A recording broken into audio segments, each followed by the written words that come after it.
Assalamualaikum warahmatullahi wabarakatuh. Halo teman-teman, apa kabar? Semoga sehat selalu ya. Kali ini teman-teman berjumpa lagi dengan saya, Anis Khairunisa, yang akan mengajak teman-teman untuk mengetahui dan mempelajari lebih dalam lagi terkait anak berkebutuhan khusus. Nah, teman-teman pasti pernah menemukan beberapa anak yang ada di lingkungan sekitar dengan keistimewaannya sendiri. Anak-anak tersebut memiliki pertumbuhan dan perkembangan yang berbeda dari anak-anak pada umumnya. Baik itu dari segi fisik, kognitif, emosional, dan lainnya. Karena perbedaan inilah membuat mereka membutuhkan perhatian dan pelayanan khusus bagi dirinya, dan anak-anak ini sering disebut dengan anak berkebutuhan khusus. Anak berkebutuhan khusus adalah anak yang memerlukan penanganan khusus sehubungan dengan gangguan perkembangan dan kelainan yang dialami anak. Anak berkebutuhan khusus adalah anak yang secara pendidikan memerlukan layanan yang spesifik yang berbeda dengan anak-anak pada umumnya.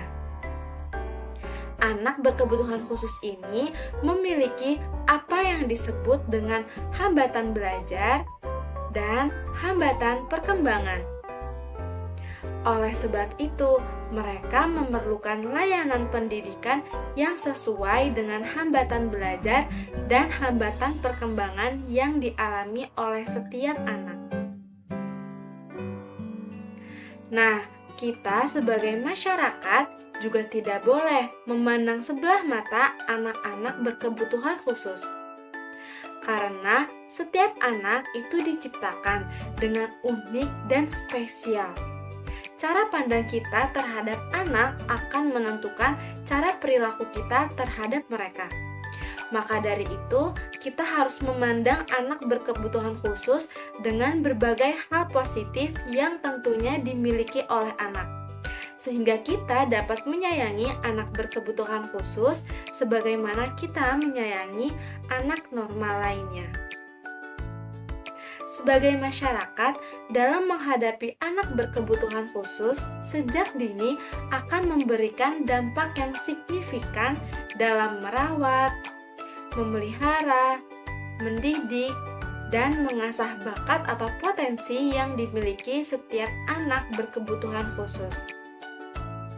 Kita harus memiliki rasa kepedulian terhadap mereka, membuat mereka nyaman dengan hidup berdampingan dengan kita, dan membuat mereka tidak merasa dibedakan. Tindakan diskriminasi terhadap ABK yang sering terjadi di masyarakat harus dipatahkan.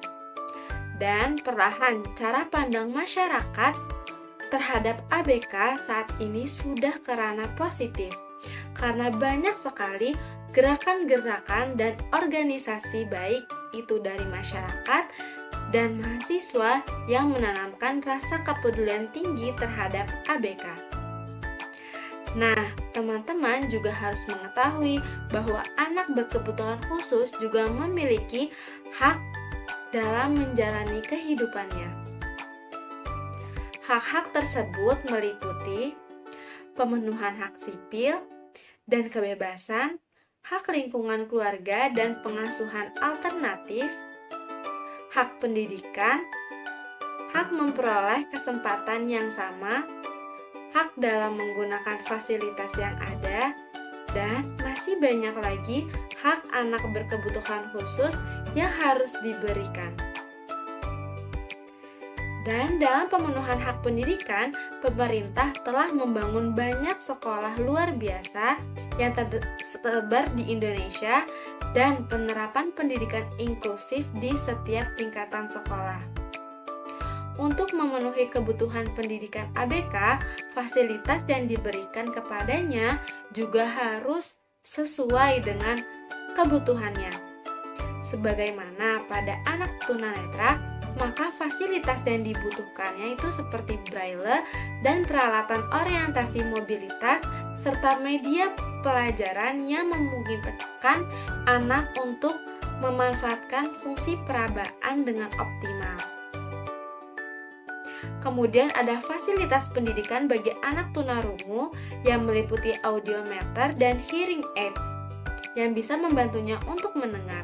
Kemudian ada fasilitas untuk anak tunagrahita meliputi latihan sensorik motorik dan pembentukan motorik halus.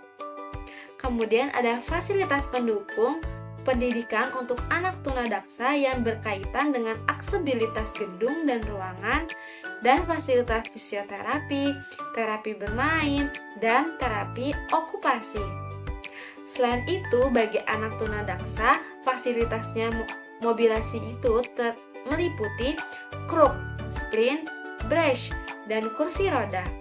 Kemudian terdapat fasilitas pendukung bagi anak tunalaras yang lebih berkaitan kepada fasilitas untuk terapi bermain, terapi okupasi, dan fisioterapi. Jika hak dan fasilitas anak berkebutuhan khusus terpenuhi, maka akan memudahkan bagi anak berkebutuhan khusus untuk mengatasi keistimewaannya dan bisa hidup secara mandiri. Nah, jadi gimana teman-teman? Apakah teman-teman menjadi lebih paham dan mengerti bagaimana itu anak berkebutuhan khusus dan bagaimana sikap dan cara pandang kita terhadap anak berkebutuhan khusus, serta apa saja sih hak dan fasilitas yang seharusnya didapatkan bagi anak berkebutuhan khusus. Kita sebagai masyarakat tentunya harus peduli terhadap anak ABK. Kita tidak boleh membeda-bedakannya dan harus mengetahui lebih dalam lagi agar kita dapat mengatasi anak berkebutuhan khusus tersebut. Itu saja penjelasan dari saya terkait anak berkebutuhan khusus. Kurang lebihnya mohon maaf. Sampai jumpa di video selanjutnya. Wassalamualaikum warahmatullahi wabarakatuh.